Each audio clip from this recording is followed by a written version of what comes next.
Mom said, "She's the daughter I'm proud of," at my sister's birthday, then handed me the $1,180 bill. My name is Samantha Miller. I'm 29 years old, and I'll never forget the night my own mother turned my sister's birthday into my public humiliation. The chandeliers at the restaurant sparkled, casting a warm glow over the table, but all I felt was a cold dread. Everyone was clapping, celebrating my sister Lily's birthday speech. Then my mother stood up, her wine glass held high. Her voice, smooth and practiced, cut through the applause. "To my beautiful daughter, Lily," she said, her eyes shining only for her. "The one I'm proud of, my shining star." The room erupted in another round of applause. Relatives beamed at Lily, who soaked it all in with a perfect smile. In that moment, I felt invisible, like a ghost at my own family's celebration. Then the waiter approached our table. He didn't look at my mother, the host. He didn't look at my father. He walked directly to me and placed the heavy leather folder on the table. The bill inside was for $1,280. My mother leaned over, her perfume suffocating me, and whispered the words that would change everything. "Go on, pay it. It's the least you can do." And before I tell you how everything flipped, like and subscribe and drop a comment to let me know where you are watching from. Favoritism isn't a single act. It's not one forgotten birthday or one missed school play. It's the air you breathe in your own home. It's a quiet, pervasive smog that settles into the carpets, clings to the curtains, and coats every childhood memory with a film of doubt. It's the slow, sinking realization that love in your family isn't a universal resource, but a finite one, allocated to the child deemed most worthy. I grew up in the shadows while my sister Lily soaked up all the sun. Our house was her stage, and my only role was to be part of the silent, adoring audience. The ballet recitals were the earliest and clearest examples of this. They weren't just dance performances. They were family holidays, sacred events on our calendar. The entire household would shift its orbit around Lily in the days leading up to a show. The air would crackle with a nervous, excited energy that was entirely focused on her. My mother would be in constant motion, a whirlwind of hairspray, bobby pins, and anxious instructions. "Lily, did you practice your plie? Have you stretched? Don't eat that, it will make you bloated." I would try to help, maybe offer to steam her tutu or find her missing satin slippers, but my mother would invariably shoo me away. "Samantha, please don't get in the way. I have this under control. Just stay out of the chaos." It wasn't meant to be cruel, I don't think. It was just a statement of fact. This was Lily's moment. I was part of the chaos, not part of the solution. On the day of the recital, I'd sit in the back of the minivan, a small, quiet island in a sea of my family's excitement. My dad would be driving, whistling a cheerful tune, his eyes catching my mom's in the rearview mirror with a proud, knowing smile. My mom would be in the passenger seat, turned around to face Lily, applying a final touch of blush to her cheeks or adjusting a ribbon in her hair. "You're going to be breathtaking, my little star," she'd whisper, her voice full of a reverence I had never heard directed at me. I was just there, a silent passenger on a trip to celebrate someone else. In the cavernous, dark auditorium, I would sit sandwiched between my parents, but I might as well have been a mile away. Their bodies would be angled forward, their entire beings focused on the stage. When Lily appeared, a collective gasp would come from them. She was beautiful, I couldn't deny it. She moved with a grace that seemed otherworldly for a child. I felt a pang of pride, a genuine sisterly affection, but it was always crowded out by a much larger, lonelier feeling. I would watch other families in the rows around us. I'd see a father with his arm around his son, a mother whispering something to her other daughter, sharing a small bag of candy. They were families, complete units. We were a support crew for a star. After the final curtain call, the rush to the backstage area was a frantic, joyous stampede. My father would have a huge bouquet of pink roses, and my mother would be right behind him, her face flushed with vicarious victory. They would envelop Lily in hugs, showering her with praise. "You were magnificent! The best one up there. Did you see the way everyone was watching you?" I would hang back, unsure of my place. Eventually, I'd work up the courage to approach and offer a quiet, "You were really good, Lily." She'd give me a distracted, "Thanks, Sammy," already turning away to accept praise from a dance teacher. My parents, if they noticed me at all, would treat my presence as a logistical problem. "Samantha, can you hold her bag for a minute? Don't drop it." I learned to be useful. I learned to be invisible. The car ride home was a victory lap for Lily, recounting every step, every turn, while I stared out the window at the dark houses passing by, feeling like a ghost. My world, the one that existed inside my own head, was completely separate. While Lily was mastering her pirouettes, I was falling in love with the stars. It started with a third-grade field trip to the Science Museum. The planetarium show left me breathless. Lying back in the dark, watching the constellations wheel across the domed ceiling, I felt a sense of wonder so vast it physically hurt. For the first time, I felt like I had found something that was truly mine. That summer, I discovered a brochure for a science camp at the very same museum. It was a week-long day camp with workshops on robotics, astronomy, and chemistry experiments. My heart hammered against my ribs as I read it. This was more than a want. It felt like a need. I hid the brochure in my room for 2 weeks, taking it out at night to read under my covers with a flashlight. I rehearsed what I would say, how I would explain that this was important, that it wasn't just a frivolous hobby like ballet seemed to me. I decided to ask at the dinner table, a neutral territory where I might have a fighting chance. One Tuesday evening, after my dad had finished talking about his day at work, and my mom had finished talking about Lily's dance schedule, I took a deep breath. I slid the glossy brochure onto the middle of the table, my hand trembling slightly. "Mom, Dad," I began, my voice small. "I found this. It's a science camp at the museum. I would really, really love to go." My father picked it up and grunted, his eyes immediately finding the price printed in bold at the bottom. He raised his eyebrows and looked at my mother. She took it from him, her gaze flicking over it with an air of profound boredom. She didn't read the descriptions of the workshops or look at the pictures of happy, engaged kids. She just saw the number. "Oh, Samantha," she said, and the tone of her voice killed the hope in my chest before she even finished the sentence. It was a tone of weary impatience, the sound of a problem she didn't want to deal with. "This is far too expensive." "Absolutely not. But," I started, my throat closing up. "It's for a whole week and we learn how to build things." "It's a silly, frivolous expense," she cut me off, pushing the brochure back towards me as if it were contaminated. "And honestly, that kind of thing is for boys." "It's messy." I looked at my dad, a desperate, silent plea in my eyes. He just shrugged, avoiding my gaze as he picked up his fork. "Listen to your mother, Sam," he mumbled. "She knows best," and that was it. The verdict was delivered, the case was closed. There was no discussion, no compromise. My passion was dismissed as silly, my interest as inappropriate.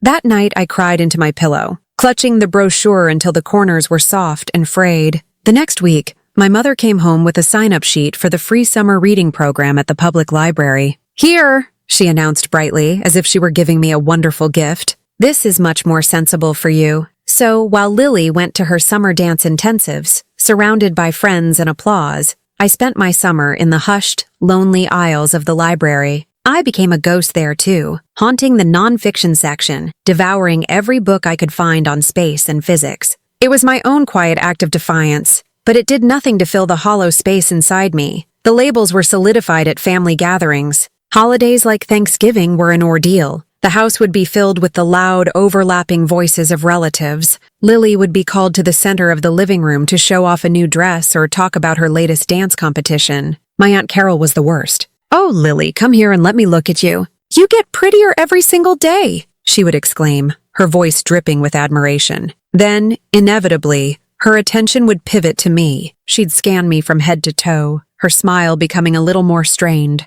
I was usually in some plain, practical outfit, feeling awkward and out of place. "And there's Samantha," she'd say, as if just noticing me. "Still got your nose in a book, I bet. Your mom tells me you get straight A's. Well, Lily's got the looks and you've got the brains. Every family needs one of each, I suppose." She thought she was being kind, I think. She thought she was giving me a compliment, but what I heard was a life sentence. Lily was the beautiful one, the one to be admired and adored. I was the smart one, the one who was useful and dependable. It was a neat, tidy division of roles, and it left no room for me to be anything else. I couldn't be pretty. I couldn't be the center of attention. I couldn't be a star. My purpose was to be the sturdy, reliable planet, silently orbiting the brilliant, blazing sun that was my sister. And I learned my lesson well.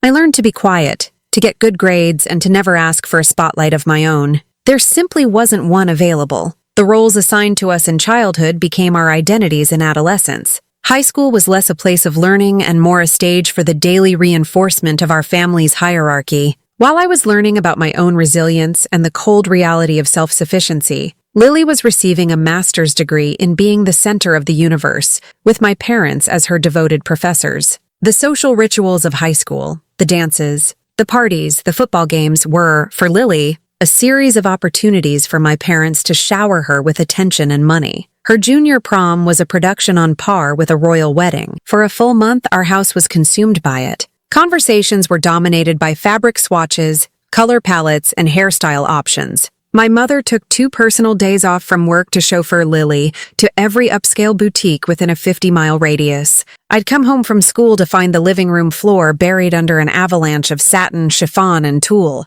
They would be in deep discussion, holding up dresses against Lily, my mother's voice a hushed, reverent whisper. "This one brings out your eyes, but this one makes you look so elegant, my star." The final choice was a pale blue, off-the-shoulder gown that shimmered under the light. It cost more than $600. I knew the exact amount because I accidentally saw the receipt on the kitchen counter. That number burned into my brain. $600 for one night. After the dress came the shoes, the handbag, the professional makeup artist my mother hired, and the limousine she insisted on booking for Lily and her friends. My parents were giddy with excitement, living vicariously through her. That same semester, my advanced algebra teacher, Mrs. Davison, informed us that a TI-84 graphing calculator was mandatory for the upcoming curriculum. It wasn't a suggestion. It was a requirement for the class I was taking, a class that was a prerequisite for the advanced science courses I hoped to pursue in college. The calculator cost $120.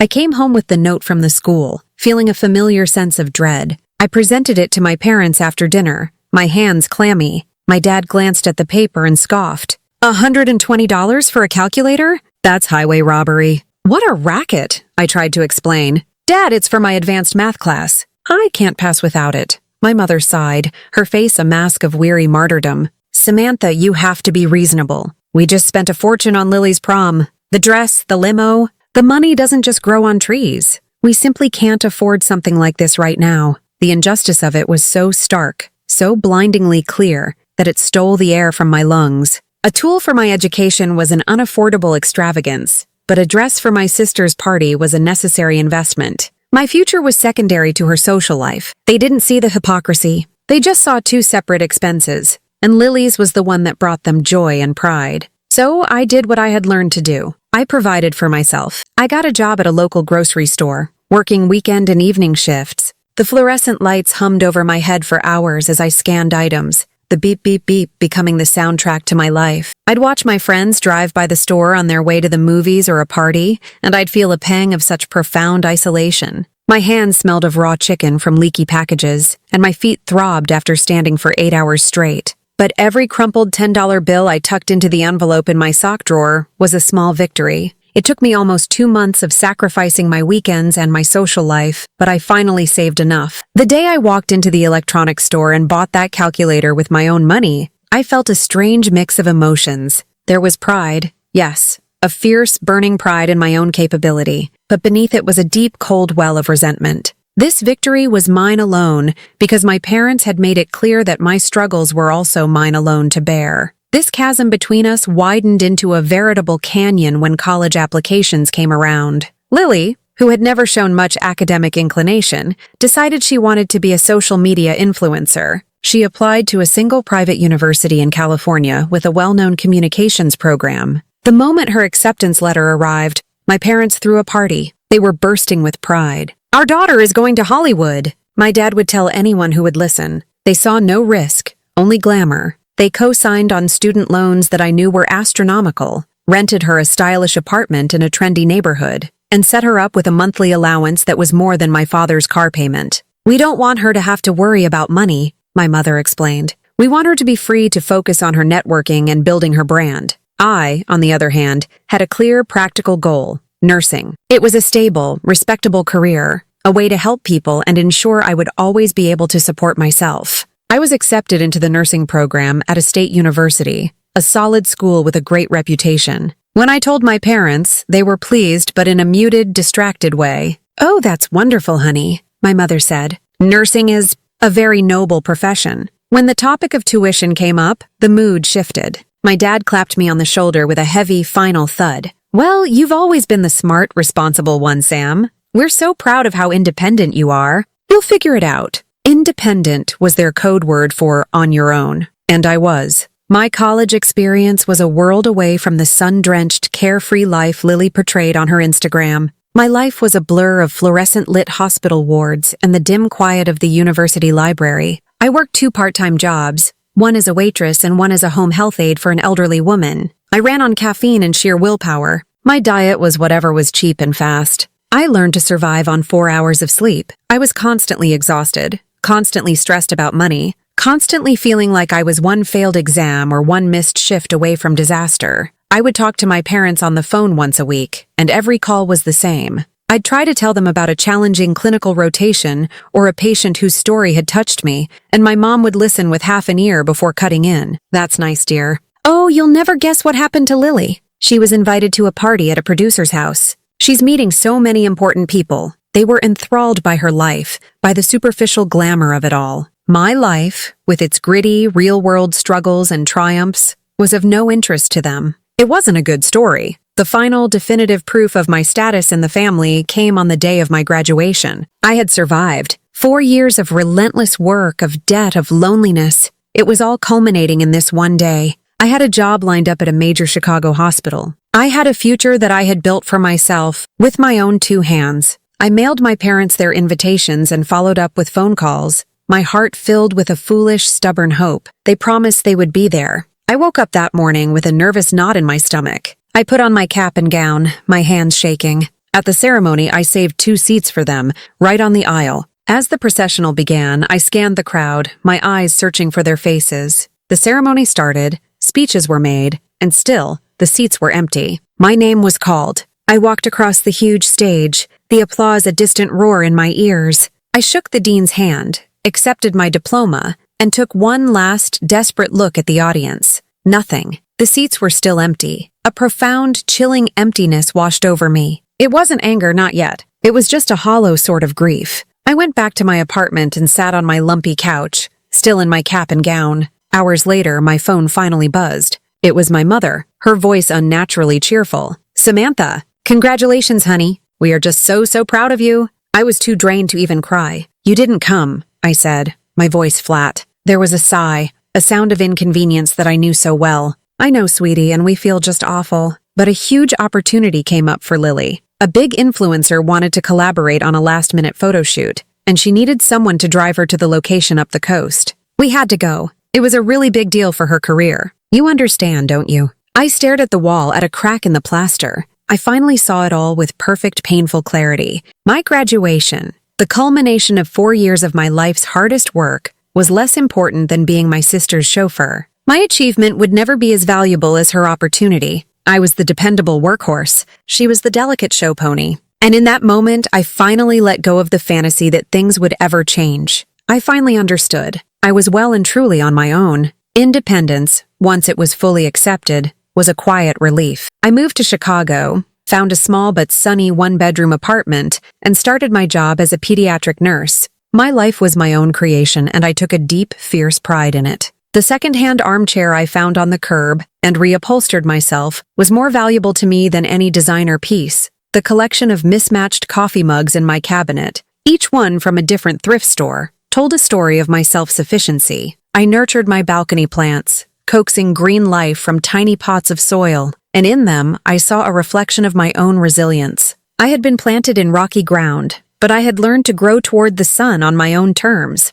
My life wasn't glamorous, but it was real, it was stable, and it was mine. This hard-won peace, however, was constantly under siege from my family. Lily's life in Los Angeles continued to be a series of spectacular flameouts, each one more expensive than the last. The influencer career was a bust, followed by a failed attempt at starting a jewelry line, and then a disastrous foray into life coaching. Each venture began with my parents' enthusiastic investment and ended with Lily's tearful phone calls and a mountain of debt. And somehow, her financial irresponsibility always became my responsibility. The calls from my mother became a dreaded ritual. They were a masterclass in emotional manipulation, and I was her most captive audience. The pattern was always the same. It would start with a few minutes of hollow pleasantries, and then she would expertly steer the conversation toward the latest crisis. The first time I was pulled into the vortex was about 6 months after I moved to Chicago. Lily had, once again, overspent, and her car was on the verge of being repossessed.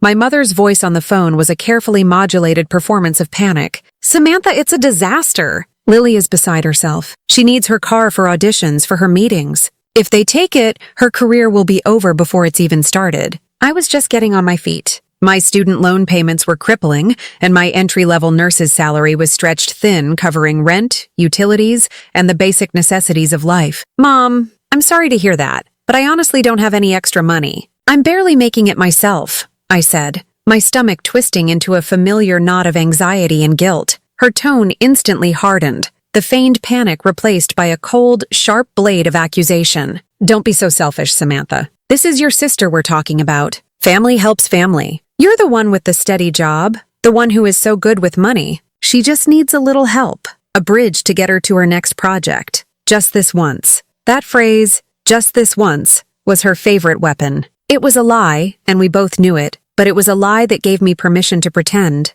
It allowed me to believe that this time would be the last time. So I did it. I logged into my bank account, my hands shaking as I transferred $500, money I had been carefully saving for a new set of scrubs and a pair of comfortable nursing shoes, to Lily's account. The transfer confirmation felt like a certificate of my own defeat. My only response from Lily was a text message 2 hours later that said simply, "The X." There was no gratitude, no offer to repay me, nothing. My parents acted as if a natural law had been satisfied. The responsible daughter had bailed out the struggling one. It was just the way things were. Just this once became a recurring nightmare. It became the time Lily was evicted from her apartment and needed money for a security deposit and first month's rent on a new place. It became the time she needed an emergency root canal that I suspected was actually for lip fillers. It became a constant stream of Venmo requests for $50 for gas or $100 for groceries. Each time I tried to say no, my mother would launch into her well-rehearsed speech about my selfishness, my lack of compassion, my duty to my less fortunate sister. She painted me as a cold, heartless hoarder of my modest income, while Lily was portrayed as a sensitive artist, just trying to make her dreams come true. My father, as always, remained a silent, complicit partner in the background, occasionally chiming in with a gruff, "Your mother's right. You should help your sister." The breaking point, the moment the last shred of my compliance was finally severed, happened on my 27th birthday. For the first time in years, I had saved up enough money and vacation time to do something just for myself. I booked a small cabin in a quiet town on the shore of Lake Michigan for a long weekend. I packed books, a journal, and hiking boots. I envisioned 3 days of peace, of silence, of listening to the waves and feeling the sun on my face. It was meant to be a celebration of my own quiet, independent life. I was 2 days into my trip, sitting in a cozy lakeside cafe, feeling a sense of contentment that was so rare it felt almost holy. My phone rang, and my heart sank when I saw Lily's name on the screen. I almost didn't answer, but the ingrained sense of duty was a powerful reflex. I clicked accept. "Sammy," she wailed, her voice a symphony of manufactured hysteria. "Oh my God, I'm so glad you answered. I'm in a huge crisis." I closed my eyes, the beautiful view of the lake blurring behind my eyelids. "Lily, what is it?" "I'm on my trip. It's my birthday weekend." I know, happy birthday!" "And I am so sorry to bother you," she said, the apology so insincere it was insulting. "But this is a once-in-a-lifetime opportunity. You know that huge music festival in the desert? Well, a big fashion blogger just invited me to go with her group. It's insane for networking, but the tickets are so expensive, and I need a new outfit, and Mom and Dad are totally tapped out this month. I have to go, Sammy. This could change everything for me." Every word was a perfectly sharpened dart aimed at my guilt complex. I tried to hold my ground. "Lily, I can't. I don't have that kind of money to spare. I saved for months for this trip." The tears in her voice intensified. "So your little trip is more important than my entire career?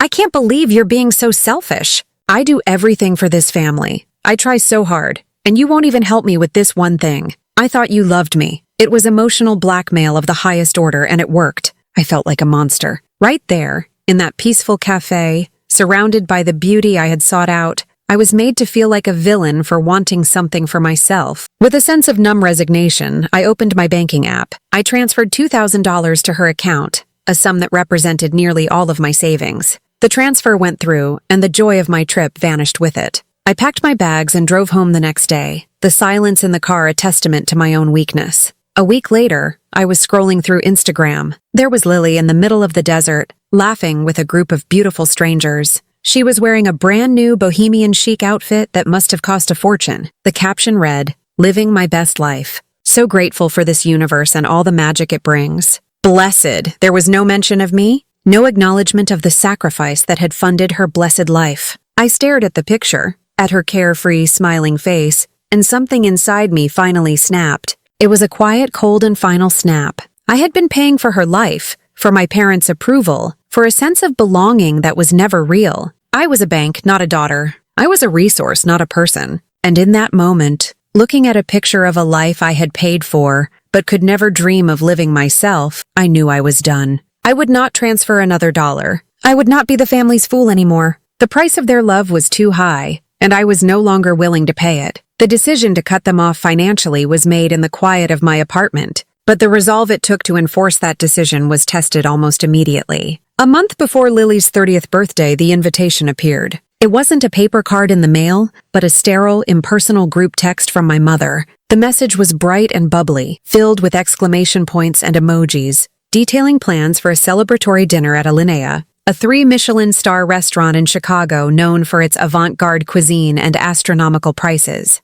My stomach instantly clenched. The thought of it was nauseating. It wasn't just a dinner. It was a performance. It was a meticulously staged production designed to showcase Lily's importance, my parents' largesse, and my own peripheral role in the family drama. My first immediate instinct was self-preservation. I needed an escape. I quickly typed out a response, a lie that felt more true than the reality they were demanding of me. So sorry, I can't make it. I have to work an overnight shift that Saturday. I hit send and felt a momentary wave of relief, but it was short-lived. My phone buzzed less than a minute later. It was a direct call from my mother. I let it go to voicemail, my heart pounding. She called back immediately. I knew she would continue until I answered. With a deep, steadying breath, I picked up. "What do you mean you have to work?" she asked, her voice stripped of all its earlier cheer. There was no greeting, no preamble, just the cold, sharp edge of her demand. "Hi, Mom," I said, trying to keep my own voice even. "Like I said, I'm scheduled for a shift. I can't get out of it."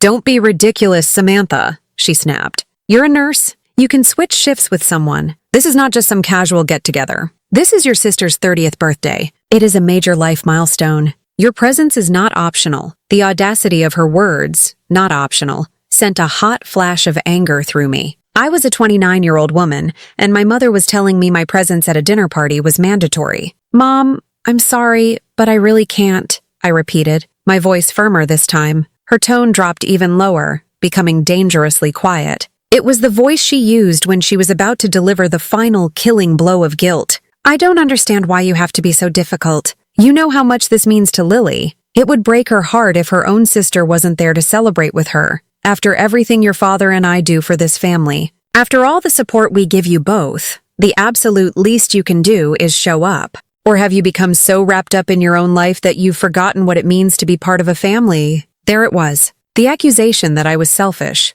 the implication that I was ungrateful, the expertly crafted narrative where my simple boundary was an act of familial betrayal. She was a virtuoso of manipulation, and I was her oldest and most practiced instrument. The old programming kicked in. The desire to keep the peace, to avoid the fight, to not be the difficult one, rose up and choked my resolve. The exhaustion of the potential conflict was more than I could bear. "Okay, Mom," I said, the words tasting like ash in my mouth. "Okay, I'll be there." "Good," she said, her voice instantly brightening, the victory complete. "I knew you'd be reasonable. It's going to be a wonderful night." She hung up, leaving me in a silence that felt heavy and suffocating. I had lost the first battle in my new war for independence. The night of the dinner, I stood before my small closet, feeling a profound sense of dread. Alinea was a universe away from my life. It was a place of quiet wealth, of subtle power, of people who belonged. I owned nothing that felt right. My entire wardrobe was built on practicality and sales racks. I finally pulled out a simple, sleeveless black dress, the most expensive thing I owned, which I had bought for a hospital charity event a year prior. It was my armor, understated, professional, and designed to make me invisible. As I applied my makeup, I felt like an actress preparing for a difficult role. I practiced my smile in the mirror. It looked brittle and fake. Just get through the night, I told myself. Smile, nod, say as little as possible. You can do this. The experience began the moment the taxi pulled up. A valet whisked the car away. I walked into the hushed, minimalist lobby, my sensible heels clicking nervously on the polished concrete floor. I felt like an interloper, a child playing dress-up in her mother's clothes. The host, an impossibly chic woman who looked at me with an air of polite appraisal, led me through the serene dining space to a private room. The scene I walked into was already in full swing. The room was aglow with soft artistic lighting, but the atmosphere was loud and jarring. Laughter, sharp and loud, bounced off the walls. My entire family was there. Aunts, uncles, cousins, a few of Lily's equally glamorous friends. Champagne was being poured freely. Lily was, as always, the radiant sun around which everyone orbited. She was draped in a shimmering rose-gold sequin dress, her laughter the loudest sound in the room. She was holding court by a table laden with gifts, posing for a continuous stream of photos. My arrival barely registered. My dad gave me a quick, awkward hug, his eyes already darting back to Lily. My mother kissed the air near my cheek, her eyes doing a quick, critical scan of my dress and hair. "Samantha, you made it," she said, her tone suggesting she'd overcome a great obstacle in getting me there. I found my assigned seat, predictably at the furthest end of the table, and braced myself for the evening ahead. The dinner was less a meal and more a theatrical production. Course after course arrived, tiny, exquisite creations that looked more like art installations than food, but I could have been eating cardboard. My senses were dulled by the effort of maintaining my composure. The conversation flowed around me, a current I couldn't join. They talked about a family trip to Aspen I hadn't been invited on. They gossiped about people from my parents' country club, a world I had no access to. They lauded Lily's latest project, some vague plan to launch a wellness podcast. I tried once to join in, mentioning a promotion I had recently received at work, being made a charge nurse on my floor. My aunt just nodded blankly and immediately turned back to Lily to ask about her dress. I was a ghost at the feast. The main event came after the dessert course was cleared. My mother stood, tapping a spoon against her crystal champagne flute. A hush fell over the room. All eyes turned to her. She held her glass high, her face arranged into a mask of pure maternal pride. "I would like to propose a toast," she began, her voice resonating with practiced emotion. "To my daughter, Lily, on her 30th birthday." She paused, looking directly at my sister, her eyes glistening. "Lily, from the moment you came into this world, you have been a source of light and joy. You have a spirit that is so fearless, so full of creativity and passion. You are not afraid to chase your dreams, no matter how big they are. Watching you blossom into this stunning, confident, incredible woman has been the absolute greatest privilege of my life." She continued for several minutes, her words a carefully curated tapestry of praise. She spoke of Lily's beauty, her charm, her supposed resilience. Every word was a choice, and every choice was a subtle knife aimed at me. Lily was the dreamer. I was the practical one. Lily was the passionate one. I was the sensible one. Lily was the joy. I was the duty. My mother had 2 daughters, but in that moment, in that glittering, expensive room, she made it devastatingly clear that she only had one she was proud of. "So, let us all raise our glasses," she concluded, her voice thick with feeling. "To Lily, the daughter I am truly deeply proud of, the one who makes my world a brighter place. Happy birthday, my star." A chorus of "To Lily" filled the room. Glasses clinked. I lifted my own glass of water, the polite smile I had practiced now feeling like a painful crack in my facade.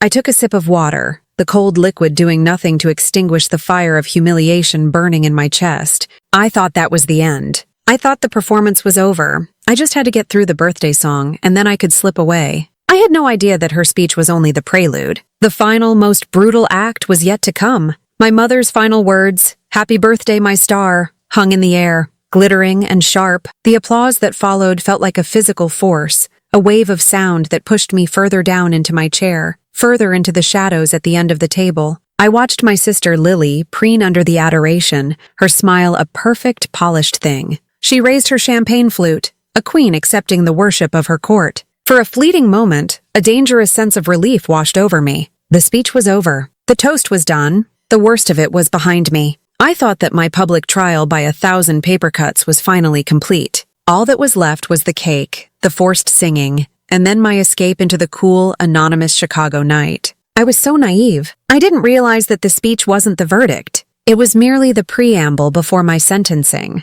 The waiters began to move with practiced, silent efficiency, clearing the champagne flutes and bringing out the dessert courses. Each plate was a masterpiece of culinary architecture. A sphere of chocolate that melted under a stream of hot caramel, a deconstructed tart with berries arranged like tiny jewels. A low murmur of appreciation rippled through the room. I watched my Aunt Carol's eyes widen with delight. I saw my father laugh at something one of my cousins said. The tension of the formal speech had broken, and a relaxed, celebratory mood had settled back over the table. It was the calm before the storm, and I was the only one who didn't know the storm was coming for me. My attention was on the dessert in front of me, a delicate spun sugar nest holding a single, perfect scoop of sorbet. I was trying to focus on its beauty, on anything other than the hollow ache in my chest. That's when I noticed him. One of the waiters, a tall man with a severe, professional expression, was moving along the side of the room. He wasn't serving dessert. He walked with a different kind of purpose. He bypassed my mother at the head of the table, the host of the party. He walked past my father, who was nominally the man in charge. He continued down the long table, his polished shoes making no sound on the plush carpet.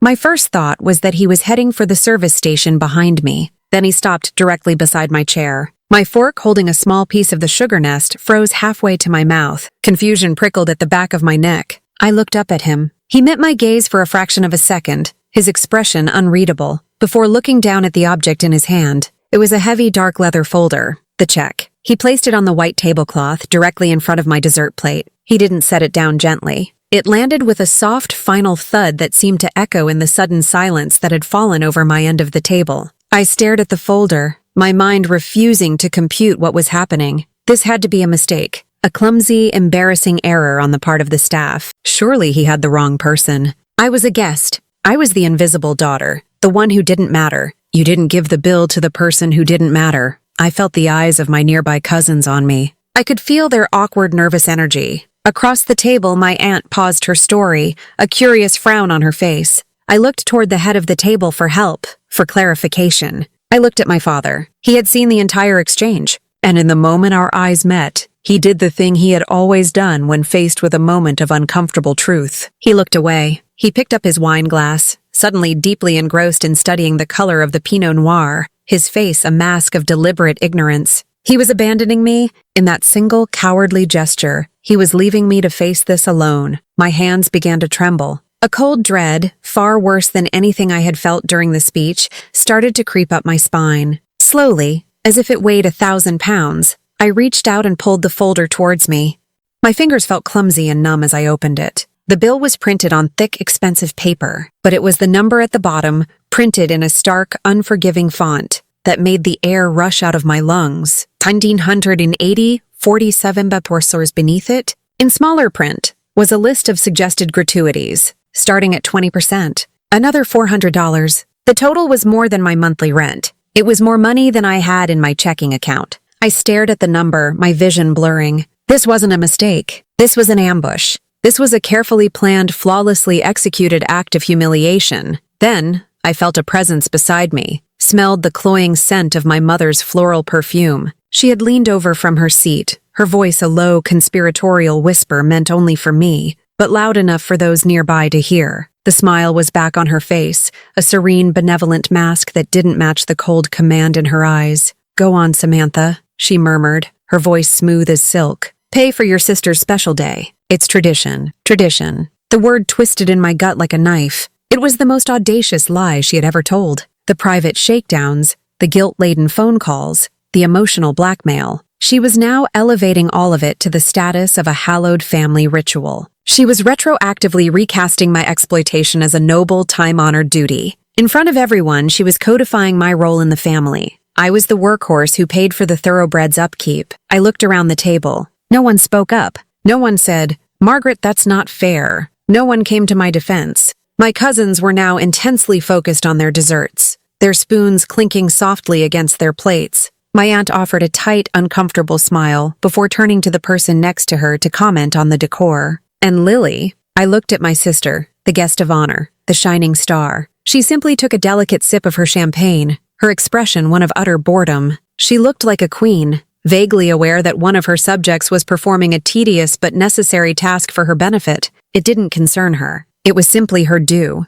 In that moment, the full weight of their collective betrayal crashed down on me. It wasn't just my mother's cruelty. It was my father's cowardice. It was my sister's entitlement. It was the complicit silence of every single person at that table. They were all in on it. They were all watching me, waiting for me to perform my designated function, to quietly absorb the humiliation and pay the bill. to be the good, responsible daughter they had always counted on me to be. The heat of shame was so intense I felt like I was on fire. I was utterly, completely, and irrevocably alone. The world seemed to slow down. The sounds of the restaurant, the distant murmur of other diners, the clinking of silverware, faded into a dull, distant roar. My entire universe had shrunk to the space between the mocking, pristine white of the tablecloth and the smug, expectant faces of my family. I was staring at the number on the bill, 1/19/18, but I wasn't seeing it anymore. It had become translucent, a window into the truth of my entire life. This wasn't about money. My mother was cruel, but she wasn't stupid. She knew I couldn't comfortably afford this. She probably suspected I couldn't afford it at all. That was the point. The money was irrelevant. It was a symbol, a physical manifestation of my worth in their eyes. It was the price tag they had placed on my participation in this family. My role was not to be loved, but to be useful. My function was not to be celebrated, but to fund the celebrations of others. I was the family's silent investor, expected to provide the capital for their happiness while receiving no share of the returns. My value was purely, brutally transactional. A tidal wave of memories, sharp and painful, crashed against the shore of my mind. I saw myself as a teenager, standing for hours under the humming fluorescent lights of the grocery store, the smell of disinfectant in my nose, saving up for a calculator my parents deemed an unnecessary expense. I saw myself in my cramped college apartment, eating a bowl of instant ramen over a textbook, the picture of exhaustion, while my sister posted photos from a sun-drenched brunch in Beverly Hills. I felt the familiar, sick drop in my stomach as I transferred $2,000, my entire savings, my birthday gift to myself, to fund her trip to a music festival, only to receive a one-word text in return. Each memory was a link in a long, heavy chain that had been wrapped around me since childhood. Tonight, they were pulling that chain tight, a public, final act of strangulation. My mother's word echoed in my head, tradition. It was the most insidious part of it all. By calling it tradition, she was attempting to normalize the abuse, to wrap it in the respectable cloak of family values. She was telling me that my role as their personal bank was not only expected, but was a cherished part of our family's history. It was a lie so profound, so audacious, that it had the opposite effect she intended. It didn't break me. It clarified everything. The hot, suffocating wave of humiliation began to recede. The shame that had been burning my cheeks started to cool. In its place, something new and unfamiliar began to rise. It was a feeling as cold and hard and clear as ice.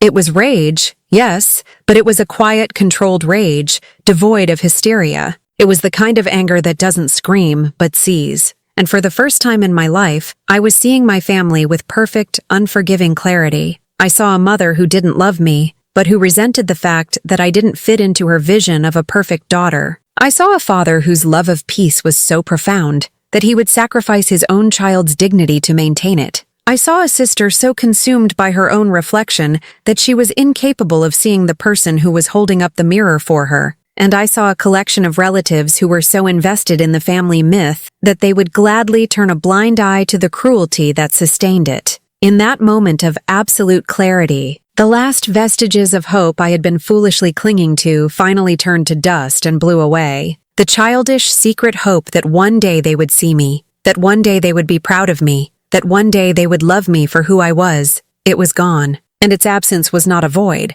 It was a liberation. You can't be hurt by people you no longer expect anything from. You can't be betrayed by people from whom you no longer expect loyalty. The chain broke. My hands, which had been trembling, became perfectly still. My breath, which had been shallow and tight in my chest, came out in a long, slow, steadying exhale. I felt a strange sense of calm settle over me, the kind of calm that comes after a violent storm has passed, leaving the air clean and sharp. I knew with a certainty that resonated in my very bones what I had to do. This wasn't going to be a tearful, angry outburst. It was going to be a quiet, dignified exit. It was going to be the end. I lifted my gaze from the bill and looked directly at my mother. I met her cold, expectant eyes without flinching. Then I deliberately pushed my chair back. The scrape of the wood legs against the floor was a shockingly loud sound in the tense silence. It was the sound of a gear shifting, of a story changing its course. Every head at the table snapped in my direction. The whispers died. The polite smiles vanished.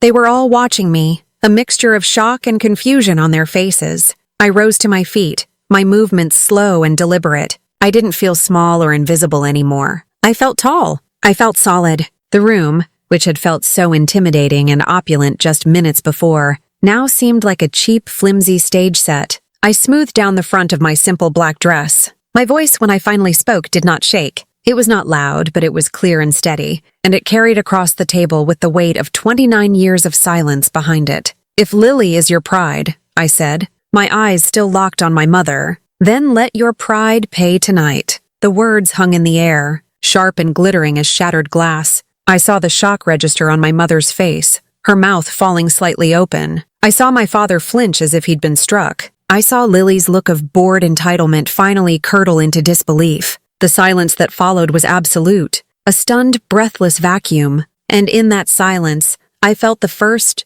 true taste of freedom. The silence in the room was a living thing. It was thick and heavy, pressing in on all of us. You could hear the frantic, panicked thoughts behind the stunned expressions. Forks were frozen midair. Glasses were held in suspended animation. For a full, breathless 10 seconds, the world stopped. My words had been a grenade tossed onto the perfectly set table, and they were all just staring at it, waiting for the explosion. My mother was the first to recover. Her shock morphed into a dark, venomous fury. Her face, which had been a mask of proud matriarchy just moments before, became tight and pinched. The mask had slipped, and the raw, controlling anger beneath was on full display. She didn't raise her voice. She didn't have to. She leaned forward, her voice a low, threatening hiss that was more terrifying than any shout. "Don't you dare embarrass us, Samantha," she seethed, her eyes like chips of ice. "I don't know what kind of pathetic, dramatic scene you think you're making, but it will stop now. Sit down, be quiet, and handle it. Right now."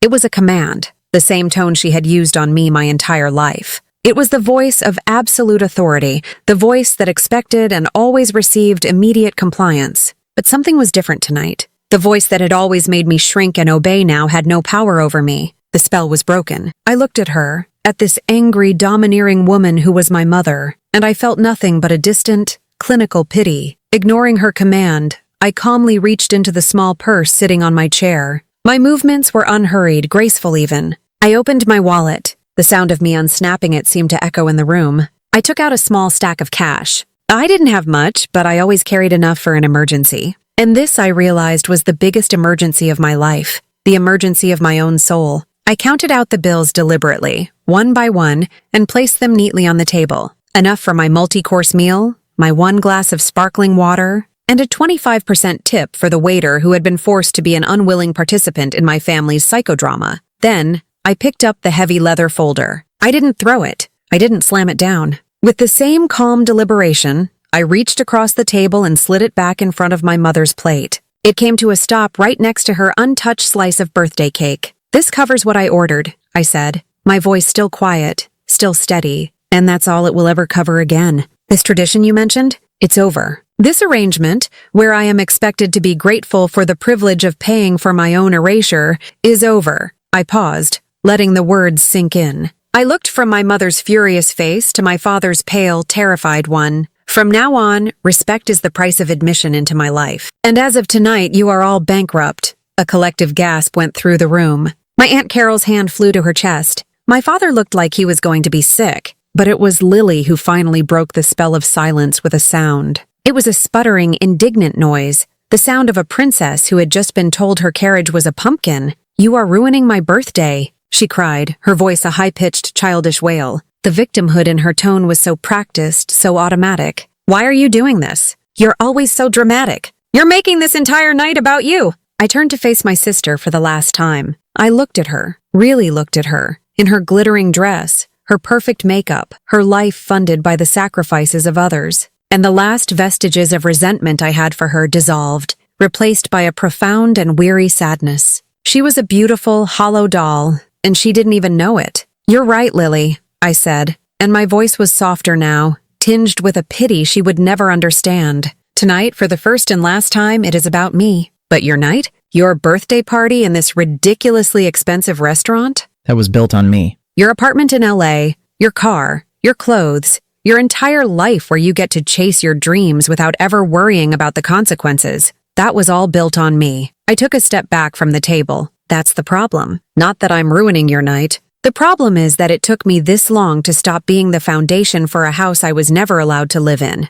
I picked up my purse from the chair. I didn't look at any of them again. I turned my back on the whole glittering toxic tableau. I walked towards the door, my posture straight, my head held high. I could feel their eyes on my back, 100 questions and accusations in their stares. I could hear the chaotic eruption of whispers and angry hisses breaking out behind me as I reached the door. I didn't flinch. I walked out of the private room, through the serene, beautiful restaurant, past the other diners laughing and enjoying their meals, blissfully unaware of the family that had just imploded a few yards away. The host at the front door gave me a polite, questioning look. I just smiled faintly and nodded. I pushed open the heavy glass door and stepped out into the crisp, cool air of the Chicago night. I took a deep breath, filling my lungs. The air had never tasted so clean. It was the first breath of the rest of my life. The walk from the restaurant back to my apartment was only about 20 blocks, but it felt like a journey across a continent. The city lights of Chicago blurred around me, a river of gold and white against the dark sky.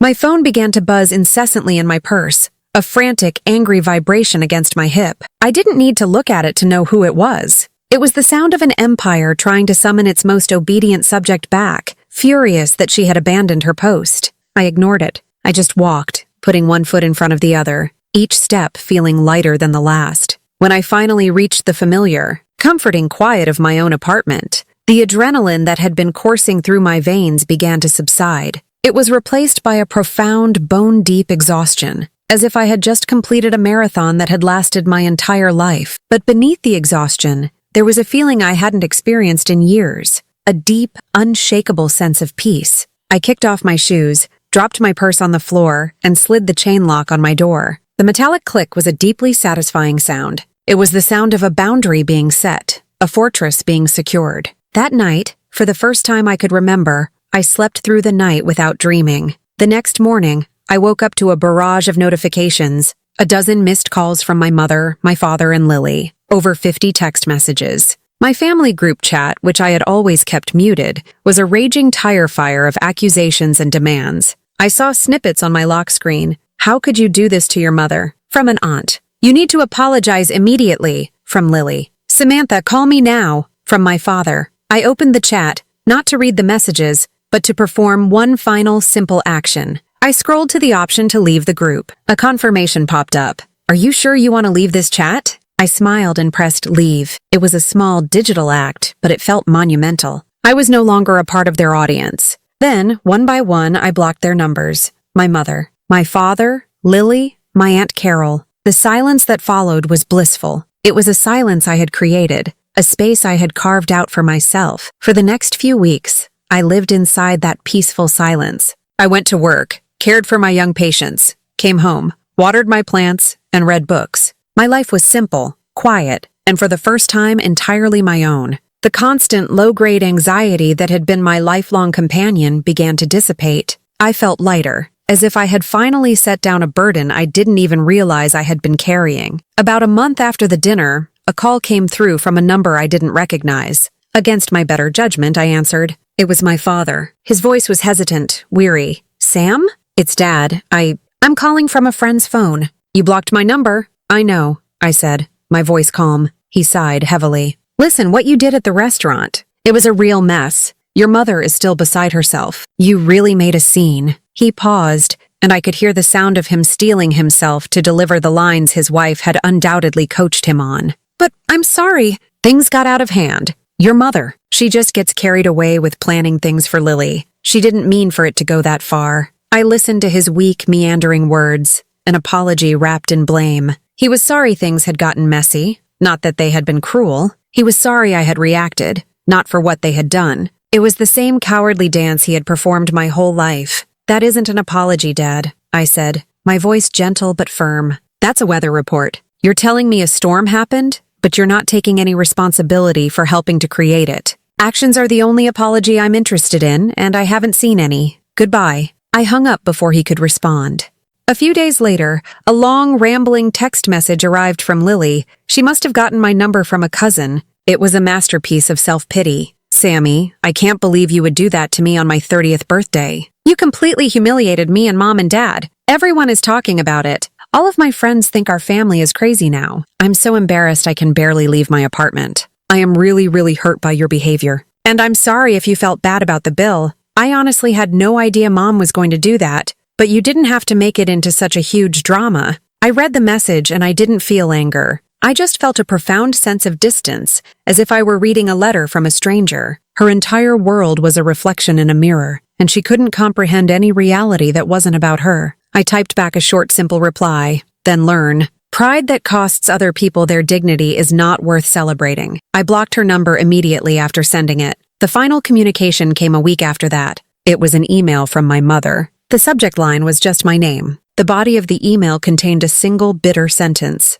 "You embarrassed me in front of my entire family." I stared at the words on the screen. There was no apology, no remorse, no acknowledgement of my pain. There was only her own wounded pride. My entire life, my feelings, my dignity, it all boiled down to her being embarrassed at a dinner party. And as I read that final selfish sentence, I felt the last lock click into place. The power she had held over me for 29 years was completely and utterly gone. I didn't need her approval. I didn't need her love. I didn't need anything from her at all. I moved the email to the trash folder and then emptied the trash. I leaned back in my chair and looked around my small, quiet apartment, at the plants thriving on my balcony. Peace, I realized, wasn't about getting an apology or achieving justice. It wasn't about waiting for other people to change. Peace was a choice. It was the choice to walk away from the war. It was the act of building a boundary so high and so strong that the echoes of the old battles could no longer reach you. And for the first time in my life, I felt truly, deeply at peace. Favoritism isn't love. It's a performance.